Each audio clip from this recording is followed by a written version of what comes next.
আমার আমার তো একটু মানে সব কিছু করা, ১০ রকমের চিন্তা করা, একটু মোটা সোটা সহজ সরল হওয়ার কারণে আমি একটু পাড়াতে আমি বুলিড হতাম। তারপরে ওকে বাচ্চা মনে হয় আমি জানি না থিয়েটারে কি করতে হয়, মানে আমার তোমার কেন মনে হবে যে আমি এই নাটকের মাঝখানে আমি কান্নাকাটি করবো? সবার যাত্রা ভিন্ন, আমি তো আলিজাকের হতে পারবো না। একটাই তো আছে যে হয় আপনি হিরো না হলে আপনি ভিলেন।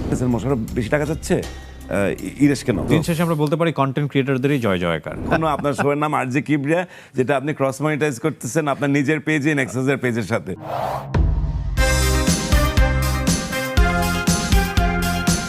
আসসালামু আলাইকুম প্রিয় দর্শক, আপনাদের সবাইকে আমন্ত্রণ জানাচ্ছি নেক্সাস টেলিভিশনের শো দ্য আরজে কিবরিয়া শোতে। আমি কিবরিয়া আপনাদের সঙ্গে রয়েছি এবং আমার সঙ্গে রয়েছেন অত্যন্ত প্রিয় একজন মানুষ, যার অভিনয় সুবিদিত এবং যিনি স্ক্রিনে আসার সঙ্গে সঙ্গে আপনারা তাকে চিনে ফেলবেন। তিনি আমাদের প্রিয় মানুষ, শ্রদ্ধেয় ইরেশ চাকির। চলুন তাকে আমরা আমন্ত্রণ জানাই। প্রথমে ধন্যবাদ জানাচ্ছি আমার অনুষ্ঠানে আসার জন্য। Thank you for having me. Okay, আমাদের একটা ছোটখাটো পূর্ব পরিচয় বোধহয় আছে। আমরা একই প্রতিষ্ঠানে একটা সময়ের জন্য কাজ করি। আপনি খুবই জনপ্রিয় একটা শো করতেন এবং তার পরবর্তীতে আমি আর আমার বোন একটা কম জনপ্রিয় শো। না, আপনাদের ওটাও খুব ডিফারেন্ট প্যারাডাইমে হচ্ছিল এবং খুব পপুলার ছিল। আমার কাছে লাগে যে এটা মানে এক ধরনের ইনোসেন্ট, মানে সরলতা ছিল, কিন্তু মানে আমরা শ্রিয়া এবং আপনি মিলে করতেন, খুব বুঝে সুঝে মানে যে কিছু করতাম, মানে না কিন্তু ভালো হচ্ছিল, সেন্স মেক করছিল। এবং আপনি বোধহয়, আমি যদি ভুল না করে থাকি, তখন কেবল দেশে ফিরেছেন এইরকম একটা সময়। ওইটা আপনার 2009 এর দিকে মনে হয়, আচ্ছা, আই বিলিভ 2009। হ্যাঁ 2009 তখন এবিসি রেডিওতে ওই টাইমটা, রাইট। হ্যাঁ 9 10 আমি ফিরেছি 2005-এ। শ্রিয়ান ব্রাদার নামে ছিল। শ্রিয়ান ব্রাদার্স, কারণ মানে সব শোতে আমি থাকতে পারতাম না, তো শ্রিয়া এটা রেগুলারলি করতো।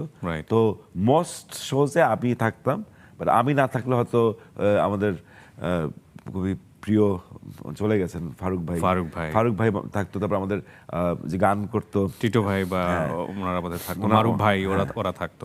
আমরা এবিসি রেডিওর কথা বলছি। আমাদের দর্শকরা অনেকেই কনফিউজ হয়ে যাবেন। রেডিও তো বলতে গেলে এখন খুব কমই শোনেন হয়তো বা কম শ্রুত। আপনি নিজেও রেডিওতে কাজ করছেন, আপনাদের নিজের একটা রেডিও আছে। আমরা সেই গল্পে নয় একটু পরে আসি, একটু শৈশবটা নিয়ে শুনতে চাই। আপনি এমন একটা পরিবারে জন্মগ্রহণ করেছেন যেই পরিবারটা অত্যন্ত মানে মানুষের ভালোবাসার এবং পরিচিত একটা পরিবার। আপনার বাবা হচ্ছেন শ্রদ্ধেয় আলী জাকের এবং আপনার মা হচ্ছেন সারা জাকের। তাদের একমাত্র পুত্র সন্তান আপনি। কেমন ছিল আসলে? খুবই ইন্টারেস্টিং। আমি বলবো যে আমি আমার শৈশব নিয়ে আসলে কোনো একদমই কোনো ধরনের নাই, আমার আসলে খারাপ কিছু বলার নাই। কারণ একটা তো হচ্ছে তখনকার ঢাকাটাও একটু অন্যরকম ছিল, এটা আরো সহজ ছিল শহরটা। আমরা বাসায় থাকতাম, অ্যাপার্টমেন্টে থাকতাম না। তো আমার নানি বাড়ি এখনো, অ্যাকচুয়ালি ওই বাড়িটা এখনো আছে। আচ্ছা, কোথায় এটা? 1952 সালে বানানো এক্সকালেন্ট গার্ডেন। ওখানে এখন কেউ থাকে না, মাঝে মধ্যে শুটিং হয়। আবার মাঝে মধ্যে আমার নানির ছোট বোন, নানি 2 বছর হয়েছে মারা গেছেন, নানির ছোট বোন আবার উনি এই শুটিংয়ের সরঞ্জাম যে নোংরা হয় ওটা ইয়ে করে কয়েকদিন পর বন্ধ করে দেন। কিন্তু বাসাটা আছে, ওটা হয়তো কদিন বেশি দিন থাকবে না। তো ওখানেই আপনার শৈশবটা কেটেছে? ওখানে আমার প্রথম, মানে হসপিটাল থেকে ওখানেই আসা। ওকে, আমরা বিভিন্ন জায়গায় থাকতাম। আমার জন্মের পরপর আমরা ধানমন্ডি, তারপরে সেখান থেকে নিউ এস্কাটন, গাউসনগর এখন, তারপর বেলি রোড। এমনিতে এই যে ভাইবটা কবে টের পেলেন যে বাবা এতটা পরিচিত, মা এতটা পরিচিত? এইটা আসলে না, মানে আমি মানে ওইভাবে আসলে, কারণ একটা তো হচ্ছে যে আপনার বুঝতে হবে যে ওনারা কিন্তু পরিচিত ছিলেন একটা গণ্ডির মধ্যে, মানে মঞ্চনাটক, মানে মানুষ ওনাদেরকে শ্রদ্ধা করতো। ওনারা যে, আর আমার যেটা ছিল যে আমি একদম, কারণ আমাদের সব রিহার্সাল হতো বাসায়, রিহার্সালের পরে আড্ডা হতো বাসায়, হ্যাঁ, অথবা রিহার্সাল হতো চার্চ পরিষদ ছিল আমাদের বাসার মানে 2 রাস্তা পরে। তো সেখানে আমি আমি আমার 5-6 বছর বয়সেই আমার অলরেডি 3টা নাটক মুখস্থ ছিল। হ্যাঁ, তো একবার মনে আছে, তখন আমার মনে বয়স 4 বা 5, আমি মানে মহিলা সমিতির শো হলে আমার কোনো স্কুলের পড়াটা না থাকলে সব শোতে আমি যেতাম। আচ্ছা, তো একবার শোতে আছি, একটা বাচ্চা কেঁদে উঠেছে অডিয়েন্সে। তো নাটকের পরে আমাকে একজন জিজ্ঞেস করছে, এটাকে তুমি কাঁদছিলে? আমি খুবই অফেন্ডেড হয়ে গেছিলাম। চাবে ওকে বাচ্চা মনে হয়, আমি জানি না থিয়েটারে কি করতে হয়, মানে তোমার কেন মনে হবে যে আমি এই নাটকের মাঝখানে আমি কান্নাকাটি করবো? মানে and I was 5, তো 5 বছর বয়সে তখন অলরেডি মানে আমার কাছে মানে একদম মানে অলমোস্ট লাইক ন্যাচারাল এবং that was my playground মানে ইনফ্যাক্ট if anything more আমি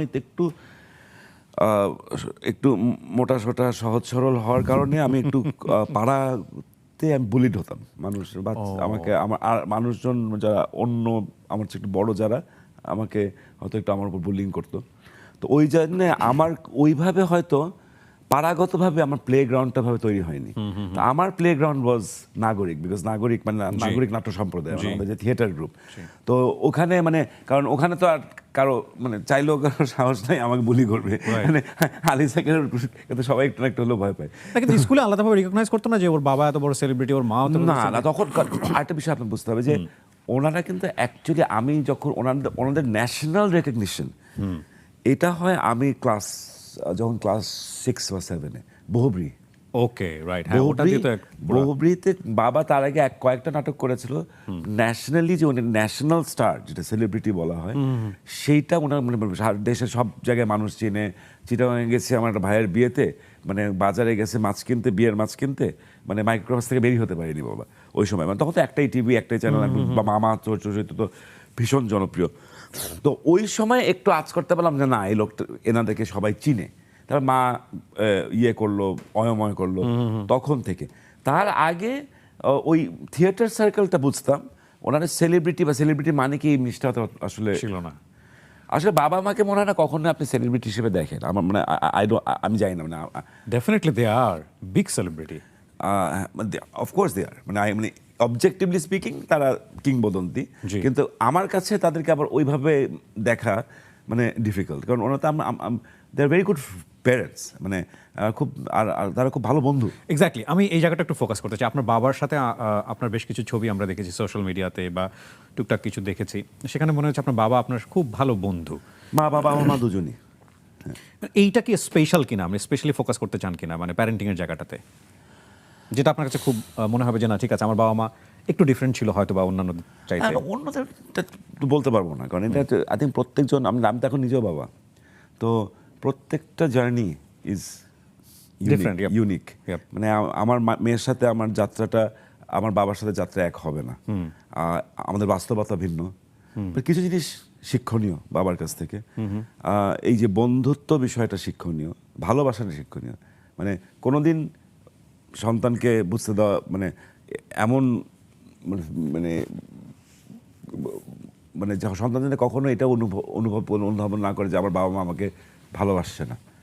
এবং এটা কিন্তু আপনি যদি দেন, মানে সন্তানরা খুব সেন্সিটিভ হয়ে যায় এই বিষয়ে, বুঝতে পারে।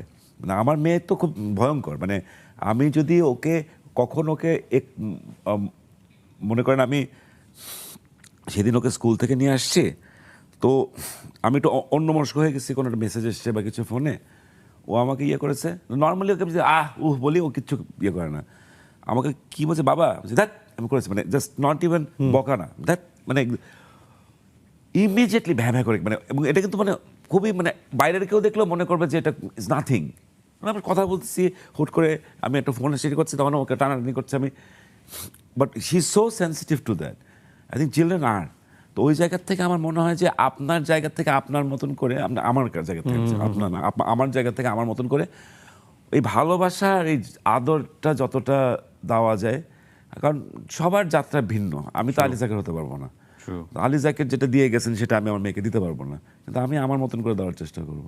এই যে একটা কথা বললেন যে আপনি আলী জাকের হতে পারবেন না, আমরা একটা জিনিস জানি যে বটবৃক্ষ যেটা আমরা মহিরুহ বলি, তার নিচে কোনো কিছু গ্রহ করাটা খুব ডিফিকাল্ট। আপনার কখনো মনে হয়নি যে এটাও একটা বড় চ্যালেঞ্জ বাবাকে উতরে যাওয়া? সকল বাবাই কিন্তু চান যে তার সন্তান তাকে উতরে যাক।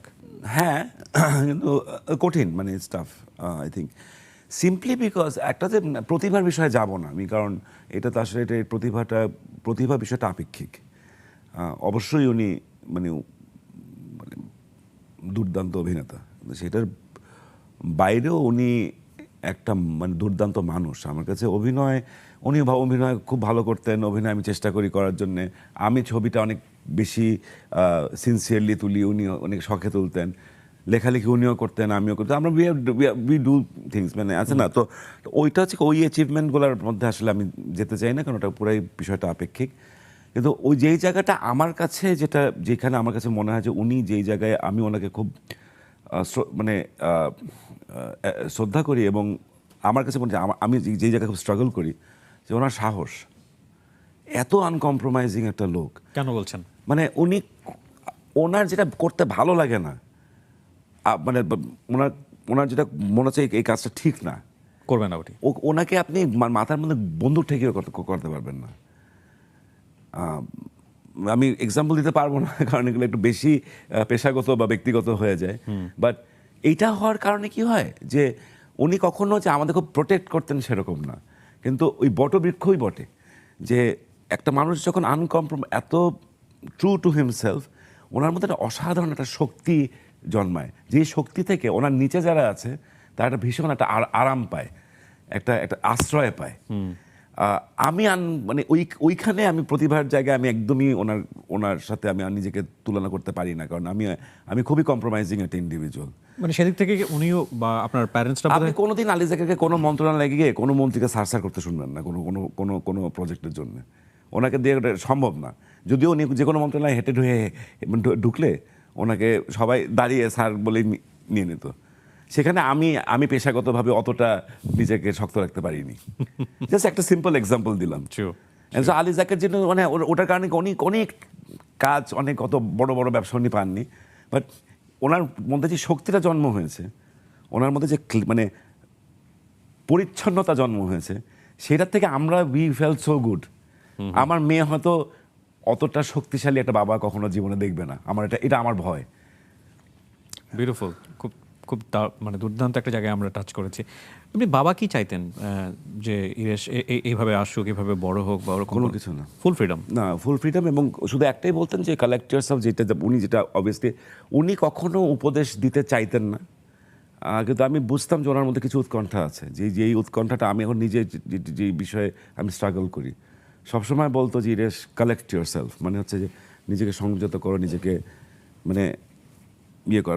আমার তো একটু মানে সব কিছু করা, 10 রকমের চিন্তা করা, অন্যমনস্ক হওয়া, অস্থির, এই জিনিসগুলো উনি ভয় পেতেন। বাট উনি ওরকম মানুষ ছিলেন না যে বসে বাবা শোনো এভাবে করতে হবে, এটা করতে হবে, এটা করতে হবে। উনি অবভিয়াসলি খারাপ কিছু করলে তো বলবে যে করো না, but otherwise he was encouraging. But কোনোদিন বলবে না যে অভিনয় করতে হবে। অভিনয় যে আমি ইন্ডিপেন্ডেন্টলি এসেছি, ছবি তোলাও আমি ইন্ডিপেন্ডেন্টলি শুরু করি, কোনোটাই কিন্তু বাবার করানো না। সো বাট ওই ফ্রিডম অ্যান্ড আমার মনে হচ্ছে আরেকটু বললে হয়তো পারতো, মানে তাহলে হয়তো আরেকটু ভালো শিখতে পারতাম। মানে আমরা সারা জাকারের কথা শুনতে চাই। আপনার মা, তিনিও অসাধারণ অভিনেত্রী, এবং মা হিসেবে আপনার কাছে কেমন দেখেছেন, বা বাবার পাশাপাশি যদি মাকে নিয়ে কিছু বলতে চান? মা তো আসলে সত্যি বলতে আমরা 4 জন খুব ক্লোজ, মানে আমি, শ্রিয়া, বাবা, মা। জি। বা তার মধ্যে মানে অসম্ভব ভালোবাসা সবার মধ্যে, তার মধ্যে একটু তো ফেভারিটিজম থাকে। তো শ্রিয়ার তো খুব মানে শ্রিয়া বেচারি সবসময় বলে যে আমি তো আমার বেস্ট ফ্রেন্ডকে হারালাম, তোমার বেস্ট ফ্রেন্ড তো এখনও আছে। বিকজ শ্রিয়া বাবার ফেভারিট ছিল, যে কারণে যখন আমার মেয়ে হওয়ার, আমাদের কন্যা হওয়ার তো 5 মাসে আলট্রাসোনোগ্রামে বলে যে ছেলে না মেয়ে। তো আমাদের একটা দেশের বাইরে যাওয়ার কথা ছিল 2nd ট্রাইমেস্টারে। তো তখন আমি গেছি, তো 18 উইকস, আসলে 22 উইকসে ওরা বলতে পারে। তো এটা গল্পটার কারণ আছে, সেটা হচ্ছে 18 উইকসে যখন ডাক্তার বলে আমার মনে হচ্ছে এটা আপনার মেয়ে হবে। ডাক্তার খুব খুব ভালো, সোনো কেয়ার বলে একজন, he is excellent ultrasono doctor, খুবই মানে যান্ত্রিক মানুষ, কিন্তু যখন ওটা নিয়ে কথা বলে খুব মানে সে উজ্জীবিত থাকে। তো 18 সপ্তাহ বলছে মেয়ে হবে, বলছে আপনি কি শিওর? বলছে না, 18 উইকসে শিওর হওয়া যায় না, 22 উইকস আমরা শিওর হবো। বলছে আপনি শিওর হয়ে বলেন, আপনি যদি 22 উইকসে এসে শুনি যে ছেলে, তাহলে আপনার ক্লিনিক আমি ভেঙে ফেলবো। বলছে না, তাহলে আমি বলবো না, আপনি আসেন। কারণ আমাকে যখন বলে যে তুমি এত কেন, why do you want a daughter, simply because আমার 2টা মানুষকে আমি কাছে থেকে দেখেছি, একটা যে আমি নিজে, একটা আমার বোন। আর আমি বললাম যে তোমরা ডিসাইড করো তোমরা কাকে চাও। মানে obviously she is a much better person than me. মানে আলী জাকের, সারা জাকের যে সুযোগ্য সন্তান হয় আসলে শ্রিয়া। তো ওই জায়গা থেকে শ্রিয়া আবার মানে বাবার ফেভারিট একটু, আমি আমার মার ফেভারিট। মানে আমার দর্শক আমার দোষ করলো, মা মাফ করে দেবে। আর যদি আমার নাম্বার বাবার ফোনে, কারণ আমি আমার বাবার ফোনগুলো ইনহেরিট করতাম, বাবার নতুন ফোন কিনলে পুরান ফোনটা আমি নিয়ে নিতাম। তো আমার নাম্বার লিস্ট হচ্ছে গিয়ে বাবার অরিজিনাল লিস্টটা বাবার কাছ থেকে পাওয়া, তারপর তো অ্যাড হতে থাকে। তো ওখানে শ্রিয়ার নাম্বার সেভড, এখনও সেভড আমার ফোনে, মা সেল, মানে মা সেল, মানে বাবা সেভ করে রেখেছিল মা সেল। আর আমার নাম্বার সেভ হচ্ছে ইরেশ গ্রামীণ, তাহলে বোঝা যায় যে কে প্রিয়। তো উল্টা আবার বাবার নাম্বার আমার কাছে সেভ হচ্ছে গিয়ে একটা মনে এজেড আলিসাকে, আর একটা বাবা, আর মারটা হচ্ছে কি একটা ডাক নাম চিকসি, আর একটা হচ্ছে আম্মু, মানে তার মানে হচ্ছে আমারও মানে। বাট হ্যাঁ, মা হচ্ছে কি মানে সত্যিকার অর্থে লাইক মানে বাবা চলে যাওয়াটা আমার জন্য খুব ডিফিকাল্ট ছিল। কোনো কারণে যদি মা আমার আগে যায়, ওইটা আমি মানে মা বাবারটা তাও ট্রাই টু চেষ্টা করছি ওটাকে, একটু বাবা হারানোর কঠিন কাজ। 2019 সালের কোভিডের সময়টাতে, 2020 27শে নভেম্বর কোভিডের সময়টাতে এইরকম একটা ঘটনা। কোভিড বাঁচাই দিছে ওনাকে অ্যাকচুয়ালি, কারণ উনি ওই by that time he was in terminal phase of cancer. আপনি তো জানেন যে ক্যান্সারের ব্যথাটা কিন্তু মারাত্মক ব্যথা। এটা তো আপনাদের জন্য একটা বড় ধরনের মেন্টাল একটা ফাইট ছিল বলা চলে। মানে ক্যান্সারটা আবিষ্কার হওয়ার মানে ধরা পড়ার পরে কতদিন উনি সার্ভাইভ করেছিলেন? ক্যান্সার ধরা পড়ে 16 I remember exact date, 12 December 12, 2016 he fought. এবং সিঙ্গাপুরের ডাক্তাররা যেটা করে কি, আমাদের এখানে ডাক্তাররা, আমরা এখানে প্রথম দেখাই, তারপর সিঙ্গাপুরে যাই, এখানে ডায়াগনোজ করতে পারিনি ওনাকে অ্যাকচুয়ালি। সিঙ্গাপুরে ধরা পড়ে ঢাকায় এসে আমাদের তো পরিচিত ডাক্তার আছে, তো ডাক্তাররা প্রথমে শুনেই হ্যাঁ তো ওনাদের তো খুবই, কারণ ওনারটা লেট স্টেজ 3 ছিল। সো ওনারা তো মরণ মারা যাবেন, মানে বলেই দেবে, মানে উনি মারা যাওয়ার 1 বছর আগে আমার এখানে, তখন তো কোভিড হয়ে গেছে, আমি বিদেশে নিতে পারছি না, কোনো কনসাল্ট করতে না, আমাদের ঢাকার একজন ডাক্তার বলে যে আপনারা সব কিছু প্ল্যান প্রোগ্রাম শুরু করে দেন। ওইখানকার ডাক্তাররা কী করে, ওনারা না কখনো বলে না, ওরা জাস্ট বলে যে এখন আচ্ছা আমরা এখন সার্জারি করবো, এখন কাজ হচ্ছে কি তোমাদের ওনাকে সার্জারিতে সাপোর্ট করা, পোস্ট সার্জিক্যাল প্রসিজার। ওরা ওই সময় কিমো নিয়েও কথা বলবে না। ওকে, আমি হচ্ছে কিমো, এখন কিমো নিয়ে তোমাদের তো কিমো নিয়ে চিন্তা করতে হবে না, আগে সার্জারি থেকে কিওর হোক, রিকভার করুক, কিমোর সময় কিমো। কখন ওরা বলবে না যে টাইম লাইন। তারপর ওদের অনেক কষ্ট করে, আমরা তো বাঙালি, জিজ্ঞেস করছি কত, এটা বলা যায় না, মিডিয়ান বলে যে এটা ইউজুয়ালি মানুষ এতদিন বাঁচে। উনি যখন মারা যাওয়ার লাস্ট যে কনসালটেশন অনলাইন জুমে ওনার অনকোলজিস্টের সাথে ইয়ং ওয়াইপেং কথা বলছিলাম, তো তখন ফাইনালি বললো, তখন একদম লেট, উনি প্যালিয়েটিভ কেয়ারে চলে গেছেন আমাদের ডক্টর রুমানা দোলার আন্ডারে, whose an amazing doctor by the way. মানে ওনার খুবই থ্যাঙ্কলেস জব, কারণ ওনার কাজটাই হচ্ছে মানুষের শেষ জীবনে যাতে সবচেয়ে আরামে থাকতে পারে। বাট ব্রিলিয়েন্ট ডক্টর, এটা আমি বলতে হয় আসলে এগুলো। বাট ওই ডক্টর ইয়ং ওয়াইপেং তখন বললো যে ওনার মতন এই অসুখ নিয়ে প্রায় 4 বছর বাঁচা, মানে it shows a lot of mental and physical strength. অনেক শক্তি লাগে, মানে মানসিকভাবে শারীরিকভাবে অনেক শক্তি। এবং আমি পরবর্তীতে অনেক বুঝলাম যে এটা আলিজাকের প্রবাবলি জীবনের শ্রেষ্ঠ পারফরমেন্স। মানে কেন বলছেন আপনারা যদি একটু বলেন আমাদের? কারণ উনি মানুষটাই ওরকম ছিলেন যে উনি বিশ্বাস ছাড়া কিছু করবেন না। তো ওনার বিশ্বাস ছিল যে ক্যান্সারটা ফাইট করবে। তো 1 সেকেন্ডের জন্যে উনি ক্যান্সারের সাথে হারবেন, বা ক্যান্সারটা একটা জিনিস, এটাকে উনি উনি উনি ওটারে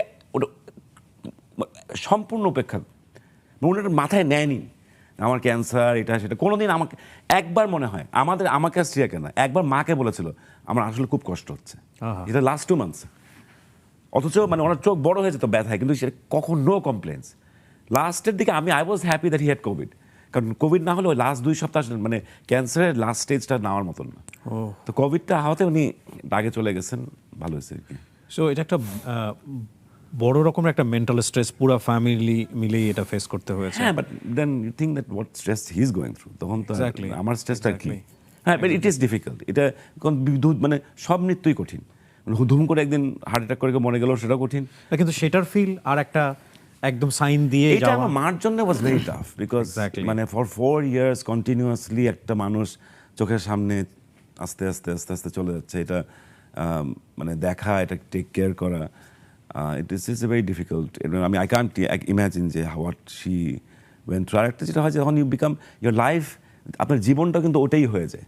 এক্স্যাক্টলি। এবং যখন চলে যাওয়ার পর মানুষটা, তখন মানে মার তখন দেখি যে, তারপর আমার নানির সাথে আমার মা খুব ক্লোজ ছিলেন, তো নানিও চলে গেল 1 বছর পরে। না মানে আমার মার উনি এখন ফাইনালি 2 বছর হয়ে যাচ্ছে, ফাইনালি উনি মানে ওর লাইফটাকে নর্মাল করতে পারছে। কারণ হুট করে আছে না, when you are so, আপনার জীবনটা দুইটা মানুষকে কেয়ার করার উপরে যদি বেসড হয়, হুট করে সেই দুইটা মানুষ চলে গেলে তখন it's very difficult to fill up your time. তো মার জন্য she has gone through some tough Times গত। এক্স্যাক্টলি। এবং পরিবারের বড় ছেলে বা পরিবারের হাল ধরার যে ব্যাপারটা থাকে আমাদের সামাজিক অর্থনীতিতে, যেটা বলি আমরা পারিবারিকভাবে, সেই জিনিসটাও আপনার কাছে আসছিল গ্র্যাজুয়ালি, লাইক ব্যবসা প্রতিষ্ঠান। আমরা family we take care of each other very well. Okay, আমরা এই কেমিস্ট্রিটা নিয়ে কথা বলবো, ছোট্ট একটা বিরতি নিয়ে ফিরেছি। দর্শক, ছোট্ট একটা বিরতি নিচ্ছি। আপনারা দেখছেন the RG Kibria show Nexus টেলিভিশনে। বিরতির পর আবারও ফিরবো।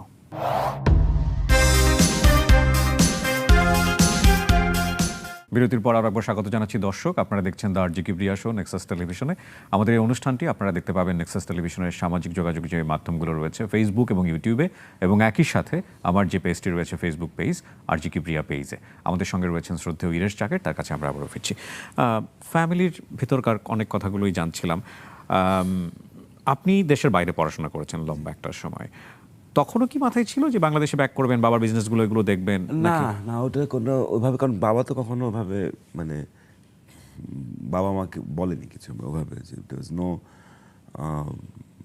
পড়লেন কিসে আমাদেরকে যদি একটু বলেন। আমার আন্ডার গ্রাজুয়েট হচ্ছে গিয়ে, আমার মেজর ছিল ম্যাথামেটিক্স, ইকোনমিক্স আর অ্যানথ্রোপোলজি আর ইকোনমিক্স, আর মাইনর ছিল ম্যাথামেটিক্স। ওকে। আর মাস্টার্স ছিল ডেভেলপমেন্ট ইকোনমিক্সে। ওকে, ইউএসএতে? ইউএসএতে। Okay, fine.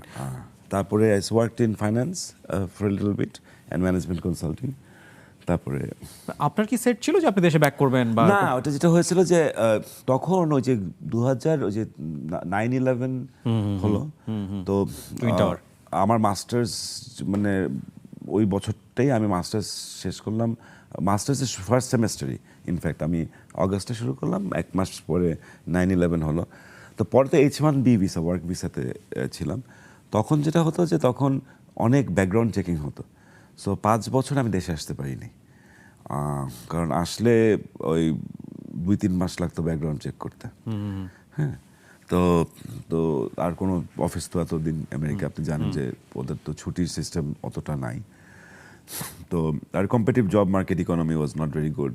সো একটা পর্যায়ে আমি চিন্তা করলাম যে মানে আমার কাছে যেটা মনে হলো যে আমি যদি আর না যাই দেশে, তাহলে আমার I was enjoying my self enough যে আমার হয়তো কখনো বাংলাদেশে আমি ফেরত যাব না। মানে ওই অবস্থায় চলে গেছিলো যে আমার হয় ইদার আই মুভ ব্যাক, নাহলে আই স্টে ইন আমেরিকা। ওকে। তো আমি আলটিমেটলি ওই ডিসিশনটা নিতে পারিনি যে আমি কখনো মানে আমি আমেরিকার বাসিন্দা হব আর বাংলাদেশে কখনো আসবো না। আমার আরেকটা যেটা ইয়ে হয় যে আমাদের খুব ক্লোজ 3-4জন ফ্রেন্ড ছিলাম আমরা। তো আমাদের খুব প্ল্যান ছিল যে আমাদের মাস্টার্স শেষ করে আমরা সবাই একসাথে বাংলাদেশে মুভ করবো, একসাথে থাকবো, মানে প্রফেশনাল কোনো চিন্তা না, মানে একসাথে বাসা নিব, বাসা নিয়ে থাকবো। আমার ওই ফ্রেন্ডটাও আমি আমেরিকা যাওয়ার ওই 2 মাসের মধ্যে মারা যায়। তো তখন যে ওটা আই থিঙ্ক ওটাও একটা হ্যাড ডিপ ইম্প্যাক্ট। মানে তখন আমার তো অনেক স্বপ্ন ছিল যে 1 বছরের মধ্যে দেশে ফিরবো, বাট তো আমি 5 বছর ফিরিনি। তারপর আমার একটা পয়েন্ট থেকে আই ওয়াজ ডিসাইডিং যে আচ্ছা এটা তো হয়ে যাচ্ছে যে এখন তাহলে কি আমি কি আমেরিকা থাকবো নাকি বাংলাদেশে আসবো। তখন আমি ডিসাইড করলাম যে না, এইটা it was very difficult for me to take the decision যে আমি কখনো বাংলাদেশে ফিরবো না। তো তখন বাংলাদেশে ফেরত আসলাম। তো তারপরে ওখানে কোনো কনসিয়াস ডিসিশন না, ইট ওয়াজ ন্যাচারাল। আমি 17 জুলাই 2005 আসি, 18 জুলাই আমি এশিয়াটিক জয়েন করি, সেই থেকেই এশিয়াটিকে রয়ে গেছি। তারপরে আস্তে আস্তে একটু অভিনয়গুলো সব। ওকে, সো এশিয়াটিকের গল্পটা আমরা একটু শুনতে চাই। আপনার বাবার হাতে শুরু হয়েছে? হ্যাঁ। এটা বাবা শুরু না, বাবার হাতে না, যেটা হয়েছিল যে বাবা এশিয়াটিকের জেনারেল ম্যানেজার ছিল পাকিস্তানের সময়। ওকে। তখন ইস্ট এশিয়াটিক নাম ছিল ওদের। এশিয়াটিক একটা পাকিস্তান বেসড একটা কোম্পানি ছিল, ওটা বাংলাদেশের ভার্সন ইস্ট এশিয়াটিক। তারপর যেটা হয় যে যুদ্ধের পরে তো অনেক পাকিস্তানি কোম্পানিরা এটা ছেড়ে চলে গেছে। তো বাবা তখন সরকারের কাছ থেকে এটা, because he was already general manager, he was offered that to buy it out. তখন আমার নানার কাছ থেকে মনে হয় 50,000 টাকা ধার করে he bought Asiatic. It started with 8 people. এখন 55 ইয়ার্স। তো এখন মাশাআল্লাহ উই আর, আপনার পার্মানেন্ট এমপ্লয় কাউন্ট করলে উই হ্যাভ 800। 800? হ্যাঁ। অ্যাক্টিভিটিসগুলো কি মানে এশিয়াটিকের? সো আমাদের media is a big wing, media buying, media services, digital media, creative agency, creative services, আমাদের মানে বিজ্ঞাপন থেকে শুরু করে সব কিছু নির্মাণ এটা সেটা প্রোডাকশন তিনটা প্রোডাকশন আছে, একটা AV production, fiction production, non fiction production, events activation obviously, PR, digital outsourcing, radio, তারপরে ট্রেড ডিস্ট্রিবিউশন, এখন সবকিছু আমরা বলতে পারি কন্টেন্ট প্রোডাকশনের একদম। So what Baba did not do, didn't want to do, was he didn't want to do anything else. মানে ওনার, আমাদের একমাত্র মনে হয় আমরা গ্রুপ বাংলাদেশে যারা শুধু এটাই করি আমরা, exactly only marketing communications, nothing outside. Every new business is an addition, যে আমাদের মার্কেটিং কমিউনিকেশন সার্ভিস পোর্টফোলিওতে একটা এডিশন। কতজন এমপ্লয়ি বললেন? এখন মনে আই থিঙ্ক উই আর সব মিলে পার্মানেন্ট এমপ্লয়ি 800 800 সি আমি আজ পর্যন্ত যেটা জানতাম এশিয়াটিক সম্পর্কে, এটা একটা অ্যাড এজেন্সি, এর বেশি কিছু আমি জানি না। এশিয়াটিক ইটসেলফ কিন্তু মানে এশিয়াটিক মার্কেটিং কমিউনিকেশনস লিমিটেড, যেটা এখন নেভিল ওটার marketing managing director, that it's I think ওদেরই মনে হয় তো 245 জন। It's huge. It's a lot of people, not a lot of money, but a lot of people. 800 জন employee, it's regular employee, right? হ্যাঁ, মানে আমাদের ইভেন্ট, মানে আমি যেটা ডাইরেক্টলি দেখি, আমি তো গ্রুপের ডিরেক্টর, কারণ আমি director of all the companies. So আমাদের media wing is in itself is another 240 people. তো আমার ইভেন্ট উইংই 100 জন। সো মনে করেন আপনি 3টা এজেন্সি যদি ধরেন, তাহলে তো ওখানে তো 600। তাহলে তো আমাদের পিআর আছে, পিআরের তো আরো 50-80 জন, এরকম প্রত্যেকটা আমাদের লার্জেস্ট মানে মিডিয়া প্রোডাকশন কোম্পানি বলে চলে। হ্যাঁ, সেটা আমাদের তো আর কোনো ব্যবসা নাই, মানে আমরা we didn't go into garments or pharmaceuticals or agriculture or anything or মানে হসপিটালিটি। যদিও বাবার খুব শখ ছিল যে একটা খুব বুটিক হোটেল সে করবে, সেই শখটা সে আর বাস্তবায়ন করে যেতে পারে নাই। বাট আমাদের সব আমাদের এশিয়াটিকের সব কাজ হচ্ছে গিয়ে is in media related. Exactly. So Asiatic আপনারা করছিলেন এবং বাবাকে আপনি দেখেছেন ওই রোলটা প্লে করতে, যে এটা একটা এই কোম্পানিটাকে এত বড় জায়গায় নিয়ে আসতে। So he was also good manager, definitely good motivator, good leader. মানে ওই যে একটা মানুষ খুব শক্তিশালী হলে না, নিচের মানুষগুলা অটোমেটিক্যালি এম্পাওয়ার্ড হয়ে যায়। হি ওয়াজ ভেরি এম্পাওয়ারিং সবাইকে। মানে I think we are also very few company যেখানে আমাদের প্রত্যেকটা, মানে নট দ্য ফ্যামিলিজ, আমাদের প্রত্যেকটা MD has an equity in the company, এবং এটা কিন্তু অফার্ড, ডিমান্ডেড না। ওকে, মানে এটাই ওদেরকে মানে কেন, মানে এখানে মোটিভেশনটা কি আসলে? Just to make them like you own the company. হ্যাঁ, to give them ownership of it. ওরা আমার একটা হাত ছিল হালকা, দ্যাট ওয়াজ মানে ওরা নিউ ম্যানেজমেন্ট স্টাইল। আমার আপনাকে যতটুকু মনে হয়েছে মিশে বা কথাবার্তা বলে, ইউ আর ভেরি লিবারেল, মানে এবং ভেরি প্রোগ্রেসিভ, নতুনকে রিসিভ করা, নতুন আইডিয়া ইনোভেট করা। ওই ভাবটা আমি খুব সুন্দর দেখাতে পারি। ভিতরে আমি অনেক ভীতু। আপনার একটা টেলিভিশন শো ছিল, সম্ভবত দেশ টিভিতে হতো, এবং আমি খুব বড় ফ্যান ছিলাম। আমি যখন প্রথমেই ওই সমসাময়িক, আপনি রেডিওটা ছাড়ার পরে অথবা সমসাময়িক আপনি শোটা পাশাপাশি করছিলেন, খুব ইউনিক একটা কনসেপ্ট নিয়ে শুরু করা এবং স্যাটায়ার ধর্মী, মানে আমি জানি না পরবর্তীতে এটা কেন রান করেনি। এটা খুব ইউনিক একটা আইডিয়া ছিল, কিন্তু নতুন নতুন জিনিসগুলো নিয়ে কাজ করতে আপনি পছন্দ করেন। ডেফিনেটলি এশিয়াটিকেও হয়তো নতুন অনেক কিছু হয়েছে যেটা হয়তো আমরা বাইরের মানুষ হিসেবে জানি না। অলস তো মানে আমি অলস মানুষ তো খুব বেশি, মানে অলস মানুষের লিবারেল হওয়াটাই ইজিয়ার, কারণ তাহলে অন্যরা কাজ করবে। ওই রকম একটা টকশোর প্রেজেন্টেশন বা ওই রকম একটা আইডিয়া কিভাবে আসলে? এটা আমার actually idea, I wanted to do it when it was proposed because I was a big fan of ওই যে আমেরিকা একটা শো আছে ডেইলি শো নাম, এর কয়েকদিন আগে ট্রেভার নোয়া করতো, কয়েকদিন আগে পর্যন্ত, তারপর ট্রেভার নোয়া ছেড়ে দিল, এখন মাল্টিপল দিয়ে। ওই সময় জন স্টুয়ার্ট বলে একজন করতেন, and that was it's a daily show, এটা ফেক নিউজ শো বলতো। আমার যে লাইভ না, মানে সো মানে ইট ওয়াজ, আমার ওইখানে একটা কারেকশন দেওয়ার, মানে আমি চাচ্ছিলাম একটা মেইল করি যে লাইভ নাটা লিখে ওখানে লিভ লেখা উচিত ছিল, এটা আরো বেশি ইন্টারেস্টিং হতো। সো ওইটা যখন ওটা অ্যাকচুয়ালি, বাট এটা পুরো মানে ক্রেডিট হচ্ছে মারুফ রহমান। আচ্ছা, সো যেটা মানুষ বুঝে না, সবাই মনে করে যে আমরা শোটা করতাম যে মানুষ আসতো, আমরা জাস্ট যে এভাবে, দেয়ার ওয়াজ নট, পুরো জিনিসটা স্ক্রিপ্টেড।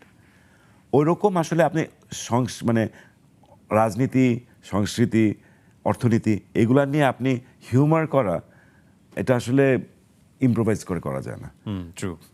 এটা হ্যাজ টু বি স্ক্রিপ্টেড। তো এখানে মানে এটার ওই শোটা যদি ভালো হয়ে থাকে, ওটার মানে সিংহভাগ কৃতিত্ব হচ্ছে গিয়ে মারুফের। ওকে, ওরকম স্ক্রিপ্ট না থাকলে আসলে শোটা করা সম্ভব হতো না। পরবর্তীতে যে কোনো কারণেই হোক না কেন শোটা বন্ধ হয়ে গেল বা করা যায়নি আর কি।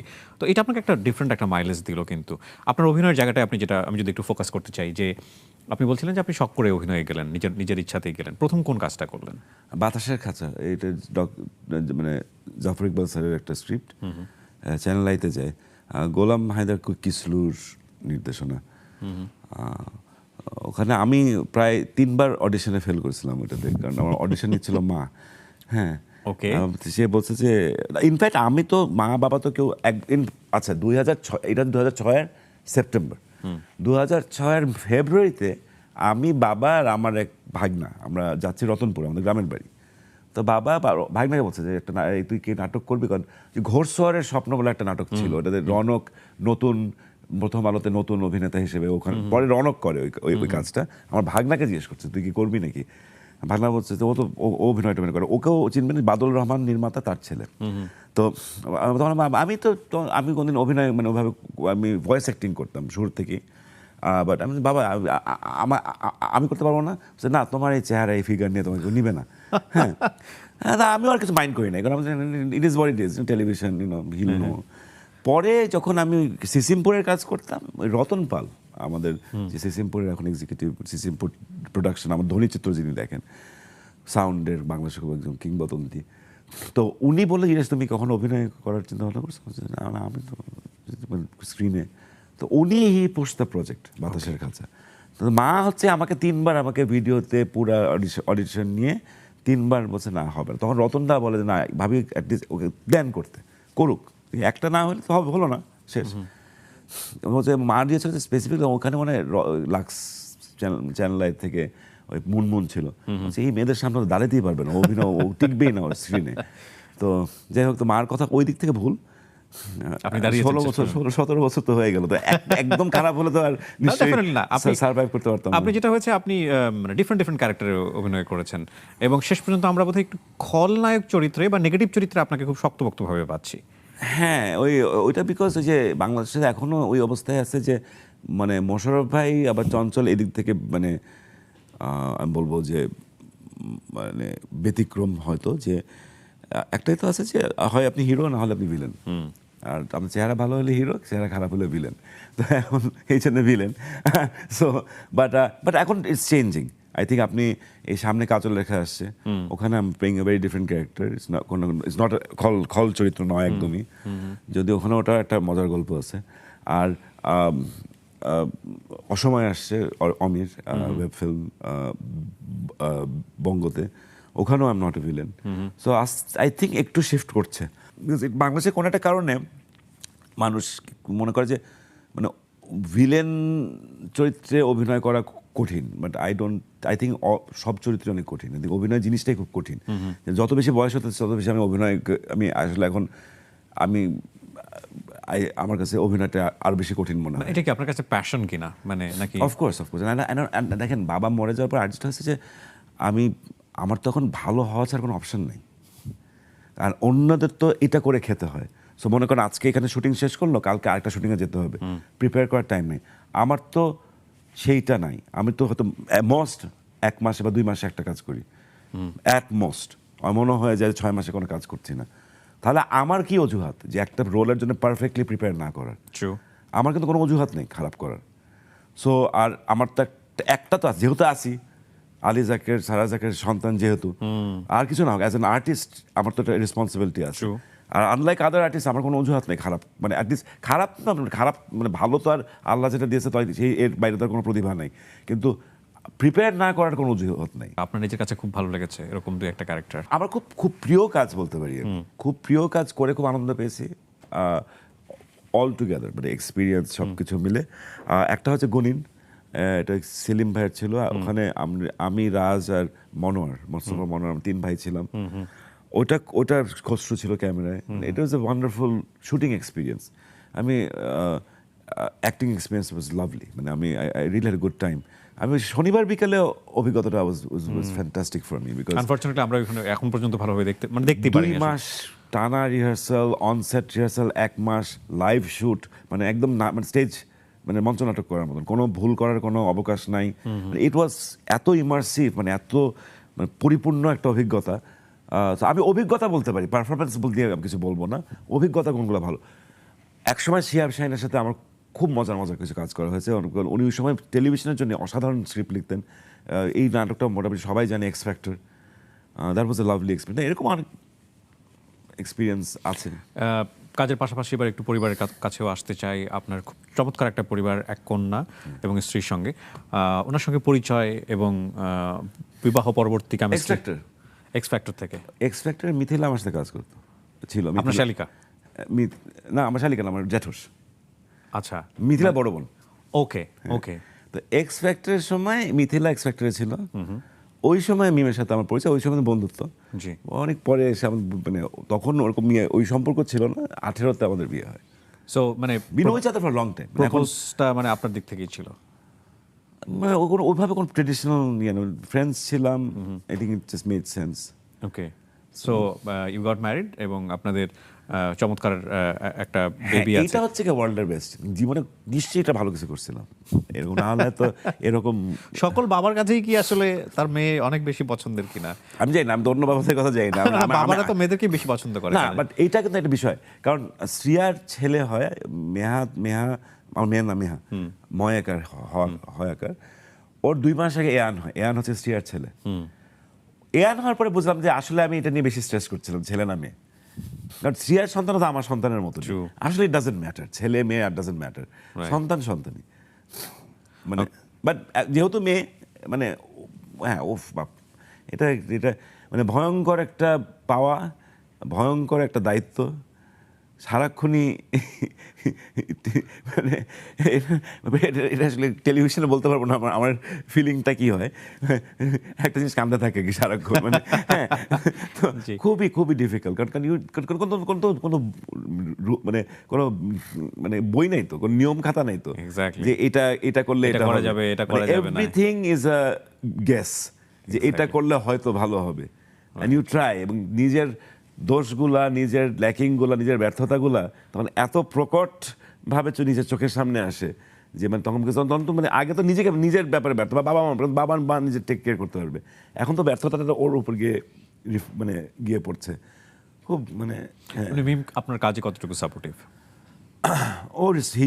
ও জানে যে 2টা জিনিস খুবই মানে ও খুব সাপোর্ট করে। একটা হচ্ছে অভিনয়, অফিসের ব্যাপারে I think she does this right. Because আমিও যেমনি, স্পেশালি আফটার কোভিড, আমি রিয়েলাইজ করলাম যে আমরা আগে মানে কোভিড না হলে হয়তো আমি আমার বাবার শেষ বছরটা, আমার মেয়ের প্রথম বছরটা আমি ওদের সাথে যে সময়টা পেয়েছি সেটা পেতাম না। কারণ আমরা সারাক্ষণ আলতু ফালতু জিনিসটা ব্যস্ত থাকি। কোভিড পরবর্তীতে আমি একদম হার্ড রুল করে দিয়েছি। এখন তো মেয়েকে স্কুলে নামাই 8:30টায়। আমার office hours will be 9 to 5, unless there some like মনে করেন কোনো এক্সেপশনাল কিছু যদি থাকে। ক্যামেরাতে আপনার প্যাশন আছে, ট্র্যাকিং করছেন আপনি, মিউজিক করতেন এক সময়। But photography is probably acting এর পরে আমার যদি বিগেস্ট প্যাশন হয়ে থাকে ফটোগ্রাফি। ওকে, আমরা এগুলো নিয়ে কথা বলবো, আরেকটা বিরতি নিতে হবে আমাদেরকে। দর্শক, আপনারা দেখছেন নেক্সাস টেলিভিশনে দ্য আরজি কিবরিয়া শো। ছোট্ট একটা বিরতির পর আমরা আবারও ফিরছি।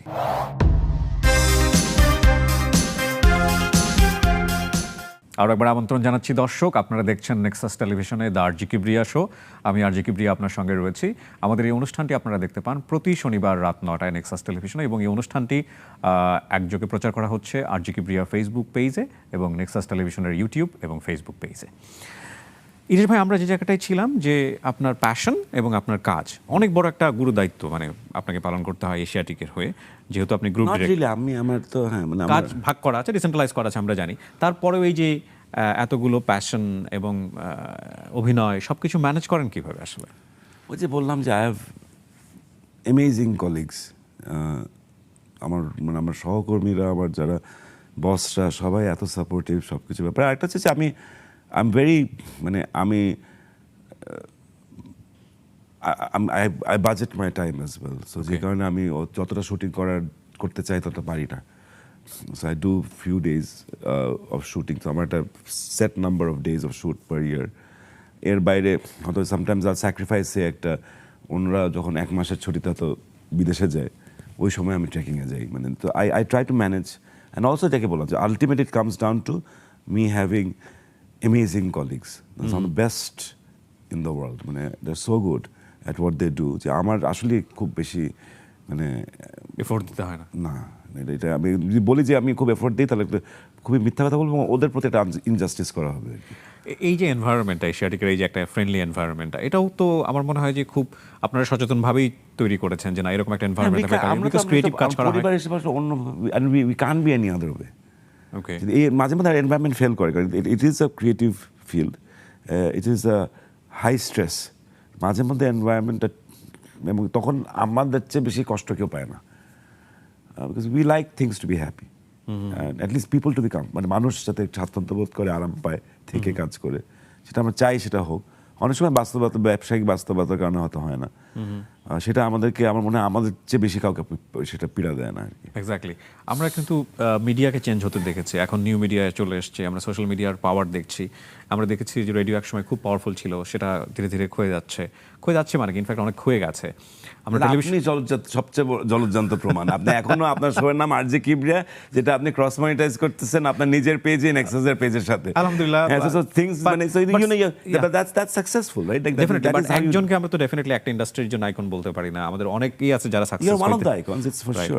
সো আরেকটা বিষয় যদি আমরা বলি যে টেলিভিশনগুলোকে আমরা দেখছি যে ধরাবাঁধা কন্টেন্ট থেকে বের হয়ে আসার চেষ্টা করছে, একটা বড় ধরনের কিন্তু একটা মানে চেঞ্জের মধ্য দিয়ে আমরা যাচ্ছি, এবং সোশ্যাল মিডিয়াও খুব শেখেন আমরা বলবো যে যেগুলো ভাইরাল হচ্ছে সেগুলো অনেক বেশি নেগেটিভ কন্টেন্ট। এই সব কিছু মিলে আপনার কাছে কি মনে হয়, কারণ আপনি নিজেও তো একজন ক্রিয়েটর, নিজেও তো কন্টেন্ট ক্রিয়েট করছেন। দেখেন এখন মানে সোশ্যাল মিডিয়ার ভালো খারাপ আমি আসলে I am not big enough to জাজ গুড অ্যান্ড ব্যাড।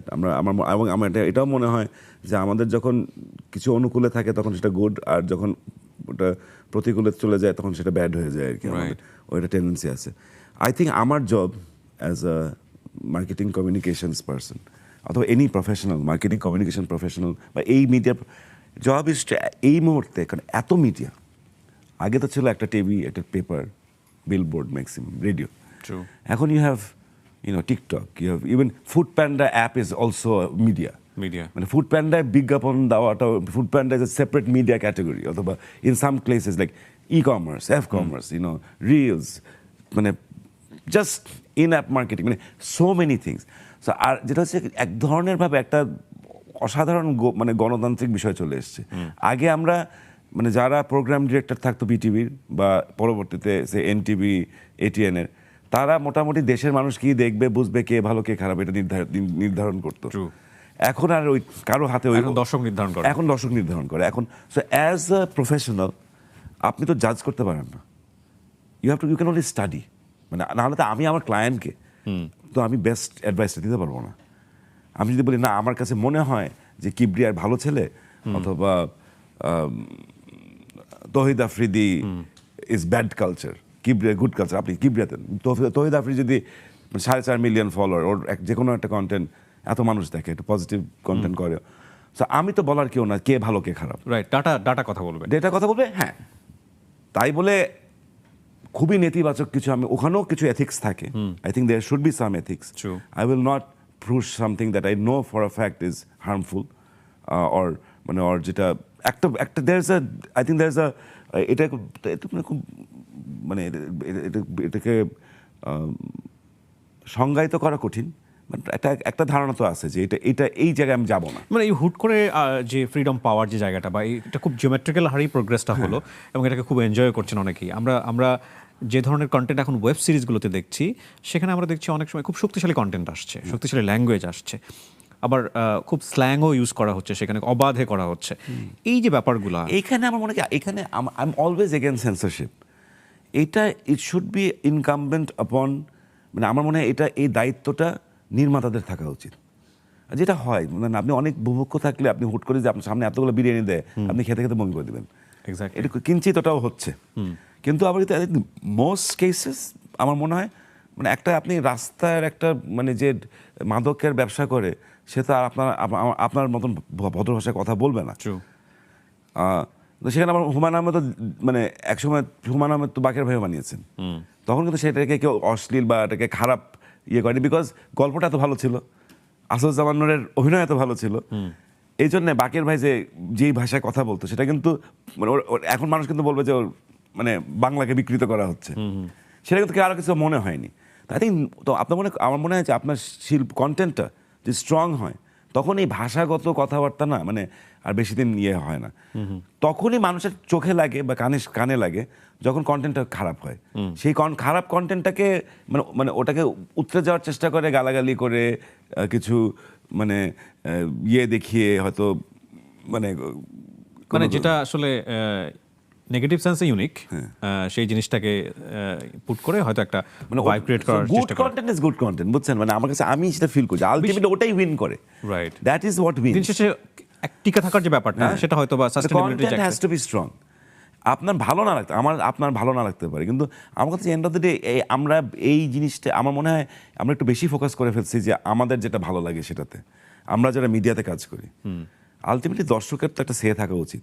আর হ্যাঁ, আমার যদি মনে হয় দর্শকের টেস্ট খারাপ তাহলে কাজ করো না, গাইগুই করতে। দর্শকের টেস্ট আসলে কারা তৈরি করবে? হ্যাঁ, আমাদেরই তৈরি করতে হবে। আমাদের ছিল আমাদের কাজগুলো আমরা যে ঠিকঠাকভাবে করতে পারতাম যদি পুশ দ্য রাইট কন্টেন্ট।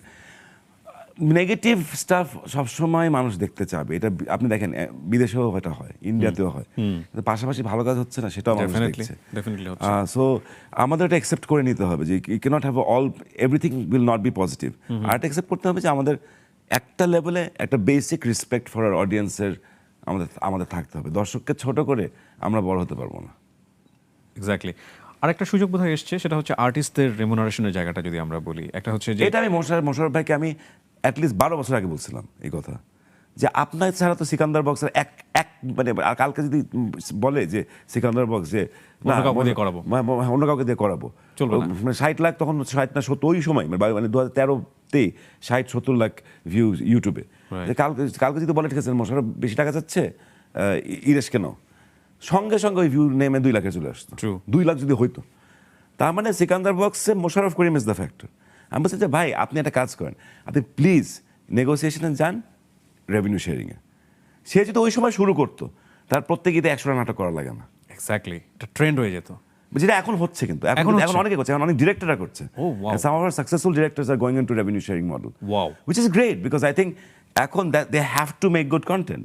মানে হোয়াট এভার কন্টেন্ট মানে ওদের কাজের একটা লেভেল ওদের দর্শকের কাছে পৌঁছাতেই হবে, because big part of their revenue comes মানে ফ্রম ভিউয়ারশিপ। ওয়াও।